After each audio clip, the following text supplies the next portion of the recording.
We're recording. Mm-hmm. All right. So, my name is Austin. This is my buddy Douglas. I'm Douglas. Today, we're going to be working on some fan theories for Dr. Horrible's sing-along blog. By that, we mean we're going to disprove them because most of them are stupid, but we're going to be talking about them anyway. Should be fun. Sorry, I'm eating. I just woke up. I got a granola bars. Alright, first up, Penny never actually loved Captain Hammer. While on screen together, they never do anything real intimate. The most intimate that happens to them is them eating dinner together. Wow, this grammar is awful. This is logical that since Captain Hammer is a strong, well-known dunce hero, Penny could have used this to her advantage so that she could help the homeless. And So They Say, Penny sings the line, "This is perfect for me, so they say, I guess he's pretty okay." Okay, so he's pretty okay. What do you... This seems pretty literal. I mean, this really isn't much of a fan theory. It's pretty much canon at this point. Yeah, really. I mean... You can't really disprove this. I'd say that this is kind of almost true, but, it's not. Pretty much true. It's hard to disprove, but whatever, kind of... The Book of Mormon is a prequel to Dr. Horrible's sing-along blog.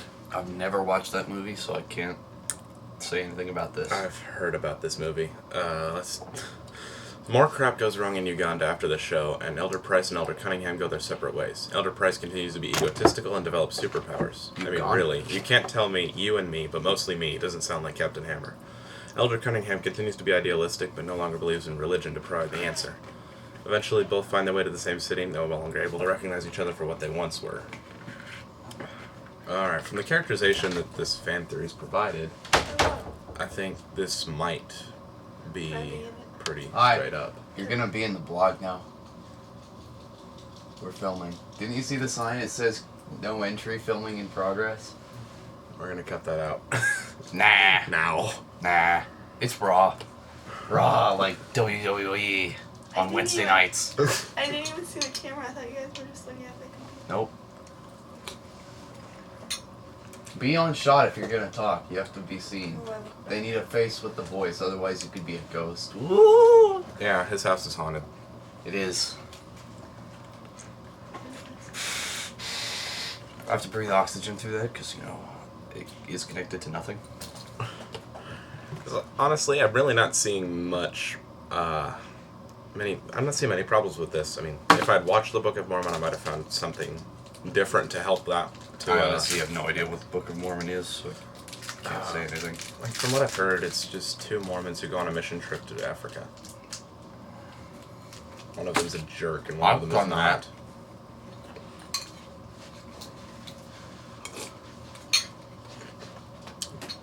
The writer of the soundtrack also wrote the soundtrack for Frozen. To what now? For Frozen. He wrote the soundtrack for both of those. Just kidding. That's unfortunate. Alright. We really can't disprove this until we do more research. We'll get back to you on that one. The Book of Mormon. Captain Hammer's fanboy is Timothy / the Pulverizer from the 2012 movie TMNT. He continues to idolize Dr. Horrible until his family moves to New York City, at which point he finds out about the turtles and takes his obsession to a whole new level. And, well, TMNT gives us the rest. So I guess they're trying to draw similarities between this Timothy guy and Johnny Snow, which actually would make some sense, but considering I don't know much about this Pulverizer guy, I can't draw relations between his powers. I would guess the Pulverizer is super strong, whereas Johnny Snow is not. Maybe, I don't know. I have no idea. I've never seen TMNT. I haven't seen this one yet either. Never really watched that when I was little. I did have a TMNT lunchbox, though. I got it off a cereal box. It was pretty cool. Nice. Yeah. Again, we can't really disprove that one since we have no idea what we're talking about on that one. Bad Horse tipped the LAPD off and Captain Hammer about Dr. Horrible's plans to use the freeze ray at the bridge commemoration. I kind of think this is pretty legit. That makes sense. I mean, Bad Horse wants to test him even more, so he tips off the police. Well, what kind of self-respecting superhero, especially one like Captain Hammer, has time to watch his arch nemesis' blog? You just read that. I did not. You did. Oh, it's on there? Somewhere. I read it earlier. I don't know. Wow, I didn't know that. Whatever. Okay, well, it's totally my idea now. Yep, totally. But, I guess, well, now that I read that, I think everything I'm about to say has already been said. Yeah, well, I think he wants to test him more.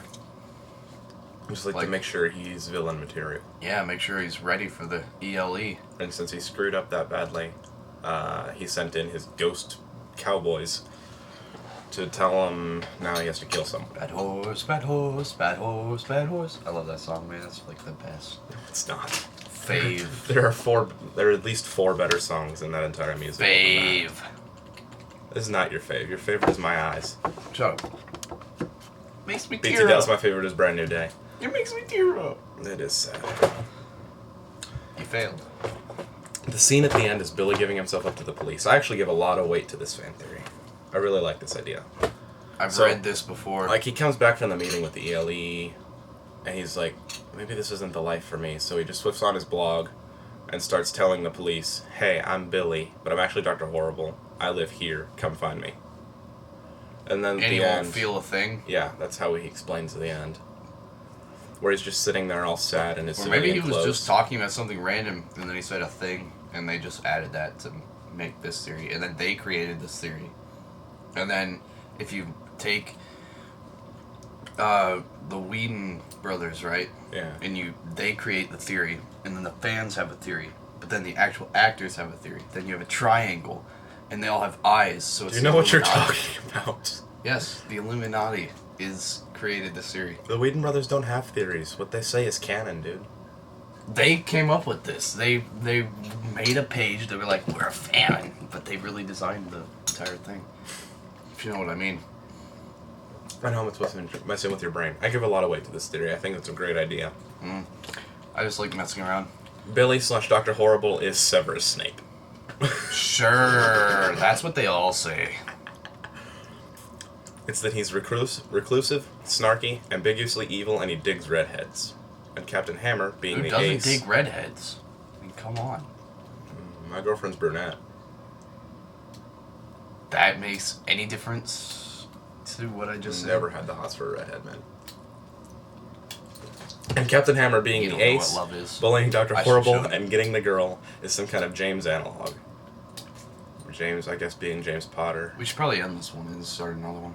Yeah, let's just wrap this one We're up filming here. all of these in one day, so this will be the first, and then they'll be posted at intervals. So Alright, so Yeah. I guess I kind of like this idea, but that requires Harry Potter and Dr. Horrible taking place in the same universe. So we don't see magic in Dr. Horrible. We don't Nope. see much science in Harry Potter.